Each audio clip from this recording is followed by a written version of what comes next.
नमस्कार, सात संदेश से मैं अनिल कौशिक। न्यूज़ अपडेट 7 बजे कार्यक्रम भादरा आसपास में आप सभी दोस्तों का स्वागत है। दोस्तों, कार्यक्रम की शुरुआत हमेशा की तरह मुख्य खबर से ही करेंगे और विशेष रूप से दोस्तों हमें सदैव आपको नौर भादरा आसपास क्षेत्रों के विषय पर ही समीक्षा करके बताते हैं। और दोस्तों, समीक्षा कई बार देश प्रदेश के प्रमुख विषयों पर भी हो जाती है। देश प्रदेश की भी आपको खबरों की मुख्य खबरों की अपडेट सदैव दिखाते हैं। और आज क्या विशेष दिवस है इसके बारे में भी बताते हैं। मंडियों के भाव, मौसम के मिजाज की भी विस्तार से आपको जानकारियां देते हैं। और दोस्तों, आज भी हम बात करने वाले हैं भादरा आसपास के क्षेत्र के विषयों पर ही। और दोस्तों, शुरुआत करते हैं आज खबर की कांस्टेबल भर्ती परीक्षा से, जो कि 22 जून को होनी थी। उसको सरकार ने उसकी डेट आगे बढ़ाते हुए अब 2 जुलाई को कर दी है। दोस्तों, आपको याद होगा 13 से 16 मई को जो कांस्टेबल भर्ती परीक्षा हुई थी, उसमें 11,53,000 अभ्यर्थी बैठे थे दोस्तों।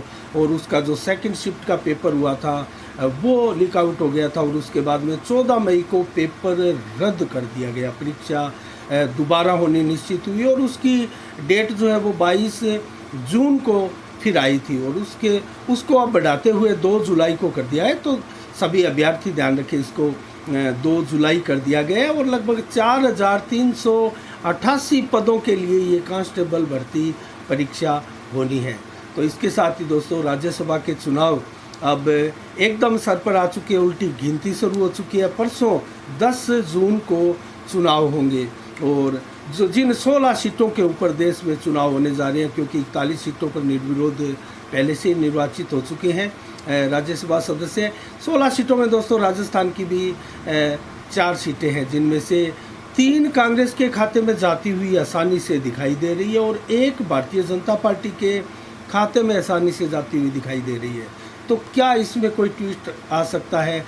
क्या कोई क्रॉस वोटिंग हो सकती है? दोस्तों, दावे तो बहुत होते हैं, भारतीय जनता पार्टी की तरफ से भी किए जाते हैं। और विशेषकर जो निर्दलीय उम्मीदवार सुभाष चंद्रा भारतीय जनता पार्टी के समर्थित हम मान सकते हैं, क्योंकि 30 भारतीय जनता पार्टी के जो विधायक बचेंगे उनके वोट सुभाष चंद्रा को ही मिलेंगे।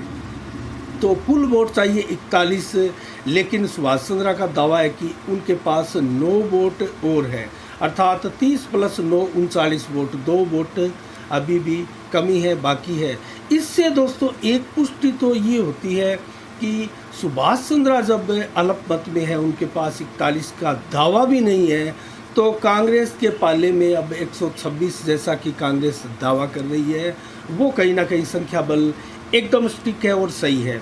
और 3 आसानी के साथ, इसीलिए हम कह सकते हैं कि राज्यसभा के सदस्य जो है वो कांग्रेस के बनते हुए दिखाई दे रहे हैं।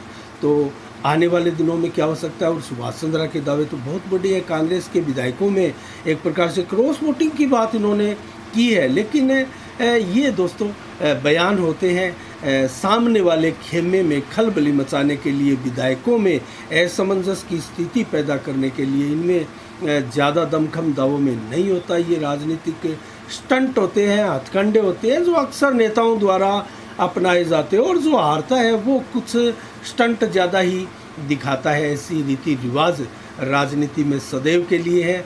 तो देखते हैं परसों 10 जून को क्या रहता है रिजल्ट। क्या यही रिजल्ट रहता है जैसा कि अब दिखाई दे रहा है? और हम आपको बता रहे हैं 3 + 1, अर्थात 3 कांग्रेस के और 1 भारतीय जनता पार्टी का। इसमें क्या चेंजिंग आएगी, ज़रूर इसमें देखने वाली बात है। इसके अलावा दोस्तों, परीक्षाओं का दौर चल रहा है और रिजल्ट आ रहे हैं 12वीं के, और इसके बाद में 10वीं के भी रिजल्ट आएंगे। और 12वीं के अलग अलग वर्ग के विषयों के रिजल्ट जो है आने का सिलसिला जारी है। अभी हाल ही में 12वीं आर्ट का रिजल्ट आया है, उस पर हम बात करने वाले हैं। और दोस्तों, उसके बाद में 10वीं की और छोटी क्लास के बच्चों की अभी छुट्टियां चल रही है और भीषण गर्मी है दोस्तों। ऐसे में छुट्टियां एकदम ठीक सही टाइमिंग में हुई है। बच्चे आराम से इस भीषण गर्मी में अपने घरों में या कहीं हिल स्टेशनों पर घूम के, उनके अभिभावक जो है उनको घुमाने के लिए भी बहुत से बच्चे हैं जो उनको लेकर गए होंगे। तो दोस्तों, हम बात करते हैं रिजल्ट के विषय में ही। तो जिस प्रकार से दोस्तों रिजल्ट आ रहे हैं, उनमें सभी स्कूल अपने अपने दावे कर रहे हैं। और इस बार मेरिट लिस्ट जारी नहीं की शिक्षा विभाग ने। इसका रीज़न ये रहता है कि दोस्तों आजकल कंपटीशन का समय है और जिस प्रकार से छात्र बहुत जल्दी ही एक प्रकार से अपने आप को मानसिक परिस्थितियों में नहीं डाल पा रहे हैं और वो इस प्रकार से अपने प्रदर्शन की हीनता को देखते हुए या कम मार्किंग जिसको आई है उसको लेकर हीन भावना पैदा करके बच्चे जो है वो उटपटांग हरकतें करने लगते हैं और किसी प्रकार से जान भी दे देते हैं बहुत से बच्चे। तो इसको लेकर जो मेरिट लिस्ट है वो जारी नहीं की गई और स्कूलों द्वारा जिस प्रकार से रिजल्ट आ रहे हैं अपने अपने रिजल्टों को जो है उसको सजा कर दिखाया जाता है और अपना बखान जो है पंपलेटों के माध्यम से, मीडिया के माध्यम से आदि अनेकों माध्यम से वो करते रहते हैं। और दोस्तों ये भी एक ज़रूरी हिस्सा होता है प्रेरणा के लिए कह लीजिए या फिर नेक्स्ट सत्र के लिए अपने स्कूल के बच्चों की संख्या बढ़ाने के लिए, अपनी स्ट्रेंथ को, स्कूलों में बच्चों की स्ट्रेंथ को बढ़ाने के लिए भी एक प्रकार से ये हथकंडे अपनाए जाते हैं। और कुछ से स्कूल तो ऐसे भी होते हैं दोस्तों अपने रिजल्टों को बहुत बढ़ा चढ़ाकर दिखाई देते हैं और सत्यता से परे होते हैं, लेकिन बहुत से स्कूल जो है नामी गिरामी स्कूल हैं और उनका रिजल्ट सदैव अच्छा रहता है और दोस्तों उनकी विश्वसनीयता भी उतनी रहती है। दोस्तों ऐसी ही हम बात करेंगे आज हम बादरा क्षेत्र के एक सरकारी स्कूल की बात करते हैं दोस्तों, जो कि मोटसरा गांव का सरकारी स्कूल है, शहीद जयवीर सिंह बाजिया राजकीय उच्च माध्यमिक स्कूल। ये सरकारी स्कूल है दोस्तों, इनका रिजल्ट भी कला आर्ट का जो है कला का है बहुत ही बढ़िया परिणाम आया है, 100% परिणाम रहा है दोस्तों इस स्कूल का। और हम विशेष रूप से आपको बताएं तो 15 विद्यार्थी थे, प्रथम श्रेणी से 14 विद्यार्थी पास हुए। पास तो सभी हुए हैं लेकिन 14 विद्यार्थी प्रथम श्रेणी से पास हुए हैं और 90% से ऊपर अंक अर्जित करने वाले विद्यार्थियों की संख्या 6 और 80 से 90 के बीच में भी अंक अर्जित करने वाले विद्यार्थियों की संख्या 6 रही है। तो दोस्तों इससे आप अंदाज़ा लगा सकते हैं एक सरकारी स्कूल में, राजकीय स्कूल में इस प्रकार का शानदार रिजल्ट रहना कहीं ना कहीं जो शिक्षा नीति है और एक प्रकार से सरकार की शिक्षा नीतियों के साथ साथ जो सरकारी अध्यापक हैं उनकी भी मेहनत और अभिभावकों का विश्वास इन सरकारी स्कूलों के अध्यापकों पर, ये भी बहुत मायने मैटर रखता है दोस्तों। और यही रीज़न है, मैं आपको जल्दी से बताऊं तो जो 6 बच्चे 90 से ऊपर प्रतिशत लेकर आए हैं मोटसरा गांव के सरकारी स्कूल में, उनमें उजाला 97.60% दोस्तों जिले में द्वितीय स्थान प्राप्त किया है। सरकारी स्कूल की इस छात्रा ने, उजाला ने 97.60% जो अंक है वो अर्जित किए हैं और जिले में दूसरा स्थान, ये बहुत बड़ी उपलब्धि है इस सरकारी स्कूल की। और इसके बाद में लकी 93.20% और कविता 92.20%, रानिया 91% और इसके अलावा अनुशिका 90.80% और प्रियंका 90.40%, ये 6 छात्र हैं। और दोस्तों लड़कियों ने इस बार बाजी मारी है और लड़कियों का रिजल्ट काफ़ी अच्छा रहा है, तो गर्ल्स ने इस बार बॉयज़ को मात दी है, ये भी हम कह सकते हैं। और दोस्तों एक अगर मंडावा क्षेत्र की बात करें, हमारे यहाँ शकील नेता है, शकील अहमद, उनकी बांजी है मायरा डॉक्टर ऑफ मुराद अली, उन्होंने मंडावा में दोस्तों टॉपर किया है और 90.20% अंक कला में 12वीं की क्लास में अर्जित किए हैं। और ये green public senior secondary school Kolali जो कि झुंझुनू डिस्ट्रिक्ट में है उसमें आता है। तो दोस्तों लड़कियों का रिजल्ट आपने देखा किस प्रकार से लड़कियां जो है अपने हर क्षेत्र में बाजी मारती हुई दिखाई देती है और 80% और 90% के बीच में जो मोटसरा गांव के स्कूल का रिजल्ट आया दोस्तों वो भी बताएंगे आपको। कुमारी रेखा है 89.80%, राहुल 89.20%, सौरभ चोपड़ा 86%, जबकि इसके अलावा प्रहलाद 84.20%, कल्पना 83.20% और मनीता 82.80%। तो ये छात्र है दोस्तों।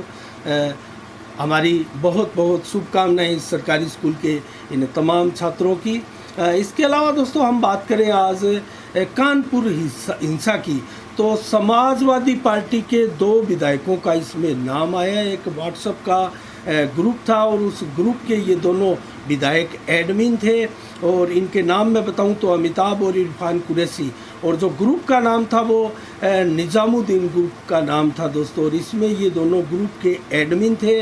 और इस ग्रुप की ख़ास बात ये रही, इसका जिक्र हम इसलिए कर रहे हैं क्योंकि एजेंसियों ने जो इस ग्रुप को पकड़ा है और जिसकी जांच की जा रही है उसमें हिंदू विरोधी गतिविधियां चल रही थी, इस प्रकार की प्लानिंगें बन रही थी, हिंसा को लेकर भी इसमें कई क्लू जो है जांच एजेंसियों को मिले हैं।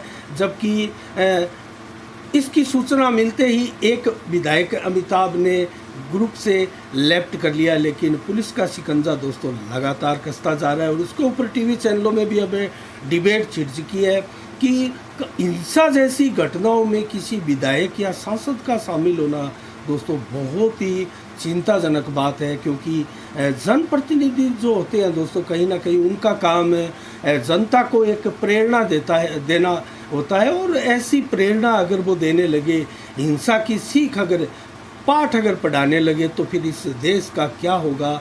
तो इस प्रकार से अभी तक 54 दंगाइयों को पकड़ा जा चुका है, गिरफ्तार हो चुके हैं। और 100 से अधिक दंगाइयों की पुलिस ने पहचान भी दोस्तों कर ली है। और ड्रोन से इस एरिए की नज़र रखी जा रही है। और 3 पीएफआई के सदस्य भी दोस्तों इसमें गिरफ्तार हुए। इसके अलावा दोस्तों हम बात करते हैं, आज नरेंद्र मोदी की केंद्र सरकार ने किसानों को बहुत बड़ी सौगात दी है दोस्तों। जिस प्रकार से कृषि बजट को बढ़ाकर दुगना किया गया है, उसी प्रकार 17 लगभग फसलों के एमएसपी दाम जो है वो बढ़ाए गए हैं। उसमें जो न्यूनतम समर्थन मूल्य होते हैं दोस्तों, वो बढ़ाए गए हैं। उसमें कौन कौन सी फसलें हैं दोस्तों, मैं आपको बताऊं तो मैक्सिमम जो फसलें हैं खरीफ की फसलें हैं। और उनमें धान का न्यूनतम जो मूल्य था दोस्तों, उसको 100 रुपये उसमें बढ़ाए गए हैं। अब 2040 धान का सरकारी न्यूनतम मूल्य जो है वो हो गया है। इसके बाद में तिल, इसमें 523 रुपये बढ़ाए गए हैं दोस्तों। और 7,830 रुपये न्यूनतम मूल्य इसके कर दिए गए हैं। और सूरजमुखी में भी 385 रुपये बढ़ाए गए हैं। 6400 रुपये न्यूनतम मूल्य, अब समर्थन मूल्य एमएसपी अब उनकी हो गई है। कपास की एमएसपी अब बढ़कर 6,080 हो चली है और 354 रुपये बढ़ाए गए हैं मोदी सरकार द्वारा।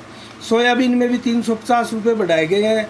4300 रुपये अब एमएसपी इनकी हो गई है। और उड़द की दोस्तों एमएसपी अब 6300 रुपये की हो गई है, 300 रुपये बढ़ाए गए हैं।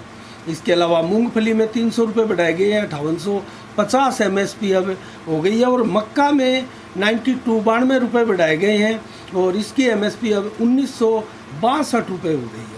ज्वार में 232 रुपये बढ़ाए गए हैं, 2790 रुपया एमएसपी अब ज्वार की हो चली है। और रागी जो कि हमारे नहीं दक्षिण भारत के राज्यों में इसका आटा भी इसकी रोटी खाते हैं, आटा बनता है इसका।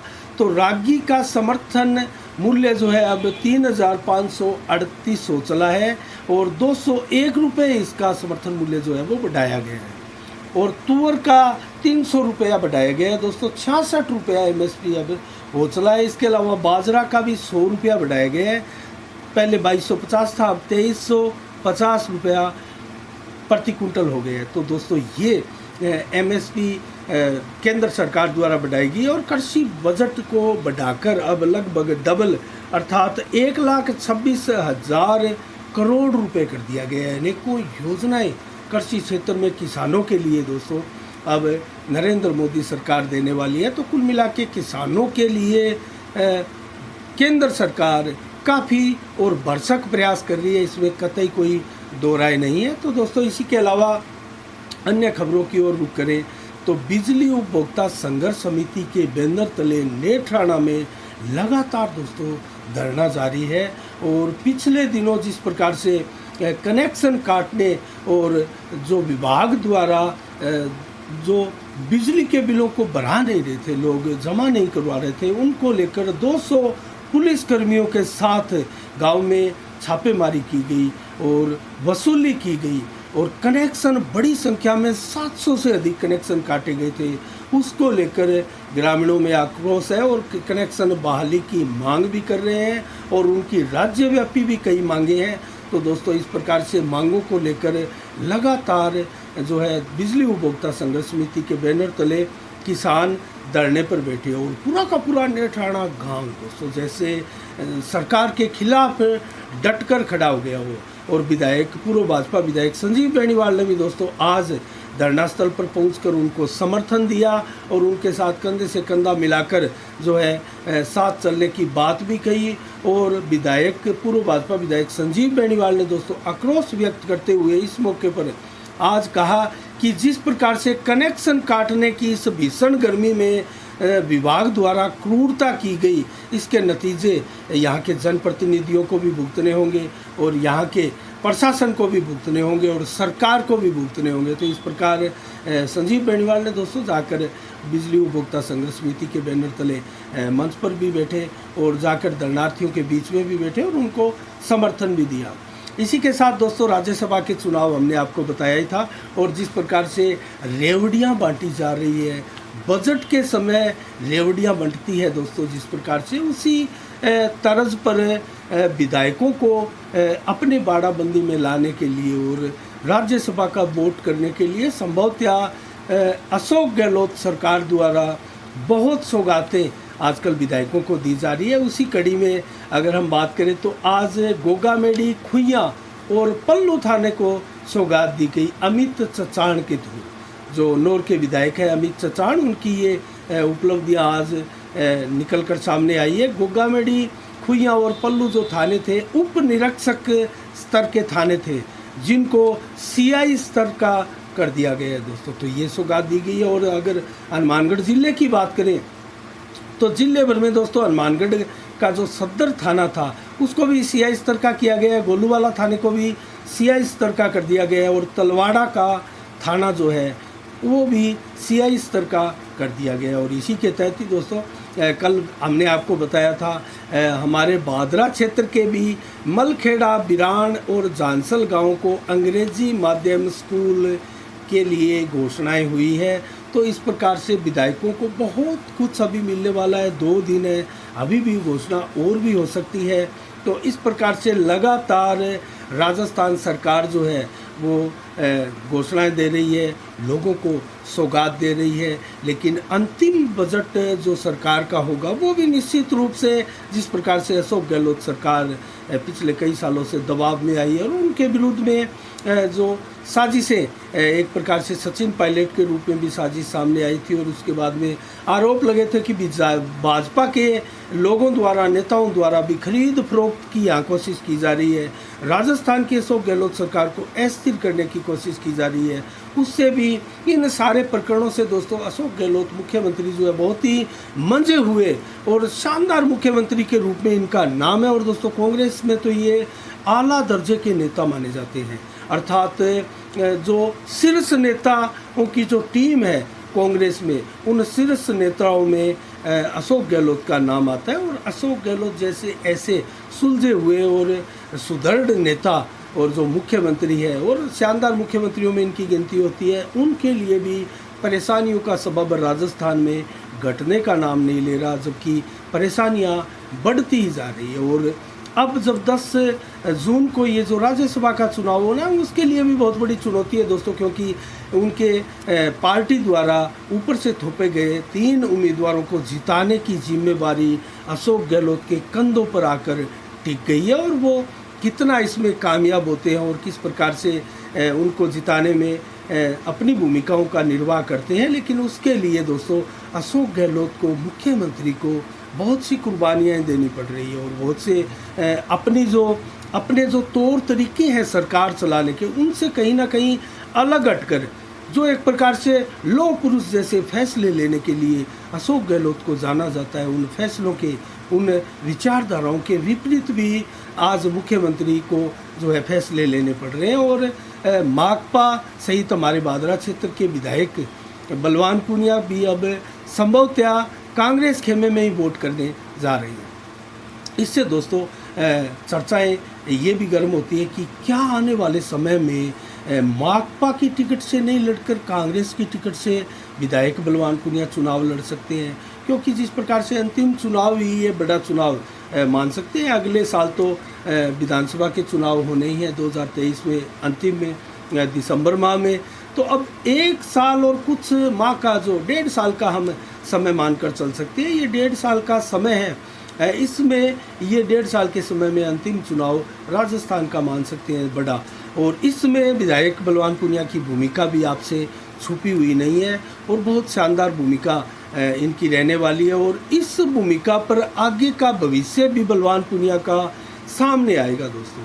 अगर ये सुभाष चंद्रा को वोट करते हैं तो यहाँ राजनीतिक परिदृश्य बदले हुए आपको दिखाई देंगे, जिसकी आशंका मैंने पहले ही 2-3 दिन पहले जब हम समीक्षा कर रहे थे तो उसमें व्यक्त की थी और विस्तार के साथ आपको बताया और समझाया था कि कैसे भादरा की राजनीति बलवान पुनिया के कांग्रेस का दामन छोड़ते ही पलटा खा जाएगी दोस्तों। इसकी संभावनाएं तो बेहद कम नज़र आती है, लेकिन ये राजनीति है दोस्तों, संभावनाओं वाला क्षेत्र है, यहाँ कुछ भी हो सकता है। जिस प्रकार से क्रिकेट की अंतिम गेंद नहीं फेंकी जाए और तब तक जो है परिणाम का इंतज़ार रहता है, परिणाम कुछ भी हो सकता है। अंतिम गेंद पर बल्लेबाज आउट भी हो सकता है और अंतिम गेंद जो है वो नो बॉल भी हो सकती है, अंतिम गेंद पर जो है चौका या छक्का भी पड़ सकता है, तो कुछ भी हो सकता है अंतिम गेंद पर। इसी प्रकार से राजनीति में है दोस्तों, राजनीति संभावनाओं का बहुत विस्तार से और विशाल स्वरूप लिए हुए ये क्षेत्र है, इसमें कुछ भी हो सकता है। देखते हैं इसमें कौन विधायक कहाँ वोट डालेंगे, और आसानी के साथ अगर 3 बनते हैं और जिस प्रकार से दावे हैं कांग्रेस के 126 के, अगर उनको 123 वोट तीनों ही राज्यसभा सदस्यों के लिए 41-41 के रूप में आसानी से प्राप्त होते हैं, तो इसका मतलब बहुत ही सब कुछ ठीक ठाक और सही तरीके से चल रहा है। कहीं कोई उल्टफेर की संभावना हमारे क्षेत्र में तो नहीं होगी, क्योंकि उल्टफेर की संभावना तभी होगी दोस्तों जैसा कि हम आपको बता रहे हैं। तो ऐसे की संभावना बहुत कम है, इसलिए इसके ऊपर ज़्यादा हम बात आज नहीं करने वाले हैं। और आज दोस्तों हम एक बात करते हैं, संजीव बेनीवाल ने आज एक बहुत पुरानी 24 साल पहले की एक फ़ोटो फेसबुक से जो है लाइव की थी और उसको शेयर किया था, जो कि 1998 में जब वो विधायक बने थे तब की ये फ़ोटो है। और दोस्तों संजीव बेनीवाल ने इस फ़ोटो के ऊपर लिखा था, और इस फ़ोटो की मैं आपको बताऊं तो माइक से जनता को संबोधित करते हुए की, और एकदम युवा चेहरे की सी ये फ़ोटो है। तो इसमें विधायक ने लिखा था कि ये 24 साल पहले की उस समय की फ़ोटो है जब आपके साथ से, आपके समर्थन सहयोग से मैं प्रथम बार भादरा क्षेत्र का विधायक बना, और उस दिन से लगातार सुख दुख में मैं आपके साथ लगातार और बराबर बना हुआ हूँ, और सभी तरीके से सामाजिक भाईचारा भी मैं निभाता जा रहा हूँ। राजनीति से अलग हटकर भाईचारे में विश्वास करता हूँ, और एक असूल पर गुजारी ज़िंदगी मैंने, जिसको अपना माना उसे परखा नहीं। ये लाइन भी नीचे लिखी है। मैं एक बार फिर आपको ये लाइन दोहरा के बताता हूँ। एक उसूल से गुजारी है ज़िंदगी मैंने, जिसको अपना माना उसे कभी परखा नहीं। तो दोस्तों ये लाइन लिखी है संजीव बेनीवाल ने कि वो आंख बंद करके अपने कार्यकर्ताओं पर, अपने लोगों पर, अपने समर्थकों पर विश्वास करते हैं। कहीं ना कहीं ये लाइन स्टिक बैठती है उनकी राजनीति पर, क्योंकि जिस प्रकार की राजनीति है, संजीव बेनीवाल कोई बहुत आक्रामक नेता नहीं है दोस्तों। विपक्ष की भूमिका में भी बहुत आक्रामक प्रहार ये सत्तासीन विधायकों पर या सरकारों पर नहीं करते हैं, लेकिन पिछले कुछ वर्षों से ज़रूर उनका अंदाज कुछ अलग सा और बदला हुआ, कुछ आक्रामकता इनके अंदाज में दिखाई ज़रूर दी है, जिनको लोगों ने पसंद भी किया है और उनकी तारीफ भी की है कि संजीव बेनीवाल जो है वो अब कुछ ना कुछ बदल कर राजनीति करने की इच्छा रखते हैं। तो देखते हैं दोस्तों आने वाले समय में क्या होता है, कुछ होता है। लेकिन हम जो हमारे क्षेत्र के नेता हैं उनके फेसबुक लाइन, जैसा कि बलवान पुनिया की हमने कई बार आपको बताया, जो अपनी फेसबुक से वो कोई पोस्ट डालते हैं और किसी प्रकार की संबोधन या किसी प्रकार की बात क्षेत्र की जनता के लिए या किसी के ऊपर लिखते हैं तो उसका हम यहाँ समीक्षा करते हैं, विश्लेषण ज़रूर करते हैं। तो इसी के साथ दोस्तों आज की खबरों में इतना ही। अब आज 8 जून को क्या विशेष दिवस मनाया जाता है इसके बारे में आपको बताएं तो आज विश्व महासागर दिवस है दोस्तों। 2009 से लगातार मनाया जाता है और लगातार पूरे विश्व में मनाया जाता है और महासागर से उठने वाले तूफान और उनसे आने वाली चुनौतियों के बारे में इस दिन लोगों को आगाह किया जाता है और उनके फ़ायदे और उनके नुकसान के बारे में लोगों को बताया जाता है। तो आज विश्व ब्रेन ट्यूमर दिवस भी है दोस्तों, जो कि 2000 से लगातार मनाया जा रहा है। और इसमें दोस्तों ब्रेन ट्यूमर के बारे में विस्तार से इस बीमारी के बारे में लोगों को जागरूक किया जाता है, बताया जाता है किस प्रकार से डिप्रेशन से भी ये ब्रेन ट्यूमर लोगों को हो जाता है, तो उसके बारे में सतर्क और आगाह किया जाता है। इसके अलावा दोस्तों मंडियों के भाव शुरू करते हैं नोहर से। तो नोहर में सरसों दोस्तों 6,760 रुपये प्रति कुंटल, चना के भाव 4700 रुपये प्रति कुंटल और मोट के भाव 7,000, तारामीरा के भाव 5477 रुपये प्रति कुंटल, ग्वार के भाव 5,906 रुपये प्रति कुंटल, जबकि गेहूं के भाव 1,900 रुपये प्रति कुंटल और जौ के भाव 2,327 रुपये, जबकि काला तिल 11,700 रुपये प्रति कुंटल के भाव रहे। पद्मपुर मंडी में ग्वार दोस्तों 5421, सरसों के भाव 6469, गेहूं के भाव 2060, जबकि चना बिका है यहाँ 4340 रुपये अंतिम मूल्य पर। और गोलूवाला मंडी में सरसों बिकी है दोस्तों हाईएस्ट 6408 रुपये प्रति कुंटल और गेहूं की बोली यहाँ सिर्फ 2015 के रूप में लगी है और जो 2525, जबकि खल बिनोला के भाव जो है वो 3800 रुपये प्रति कुंटल रहे हैं। बादरा मंडी में सरसों बिकी है 6320 रुपये मात्र प्रति कुंटल और एलनाबाद मंडी में नरमा 11,400, सरसों के भाव 6700, ग्वार के भाव 5460, जबकि चना के भाव 4643 और गेहूं के भाव 2000 रुपये प्रति कुंटल रहे। जौ के भाव 2550, तारामीरा के भाव 5100 रुपये प्रति कुंटल, जबकि मूंग के भाव 5250 रुपये प्रति कुंटल रहे। आदमपुर मंडी में सरसों 6600 रुपये प्रति कुंटल, ग्वार के भाव 5510 रुपये और नरमा के भाव 12,299 रुपये प्रति कुंटल, जबकि अंतिम मंडी भट्टू में आज ग्वार के भाव 5200, मूंगफली के भाव 4,100 रुपये प्रति कुंटल रहे हैं। और आज मौसम का मिजाज कैसा रहा दोस्तों? आज 8 जून को 42 से 43 डिग्री मैक्सिमम टेम्परेचर रहा और आज बादलों का जमावड़ा आसमान में लगा रहा और जिसके चलते जो है धूप ज़रूर 3-4 घंटे बहुत तपीस देने वाली थी और उसके बाद में जो बादलों का जो आगमन आसमान में हुआ तो उसके बाद में कुछ राहत गर्मी से, भीषण गर्मी से लोगों को मिली है। और 14 से 25 किलोमीटर की रफ्तार से हवाएं आज दिन भर चली और रात्रि को भी इसी क्रम से हवा चलने वाली है। 38 से 42 डिग्री टेम्परेचर देर शाम को रहने वाला है और रात को बादल नहीं होंगे, इसलिए मौसम साफ होगा। 9 जून को कल कैसा रहने वाला है मौसम? 33 से 41 डिग्री टेम्परेचर दिन में रहेगा, जबकि 43 से 45 डिग्री टेम्परेचर कल रहने वाला है। तो भीषण गर्मी से तो कल भी कुछ राहत मिलने वाली है। और 39 से 44 डिग्री टेम्परेचर देर शाम को और सुबह लगभग 50 के करीब बादल आसमान में छाए रहेंगे। दोपहर को 35% और शाम को फिर 60-70% बादल छाए रहेंगे, जो कि रात भर जारी रहेंगे। और रात्रि को 33 से 36 डिग्री टेम्परेचर रहने की संभावना व्यक्त की गई है।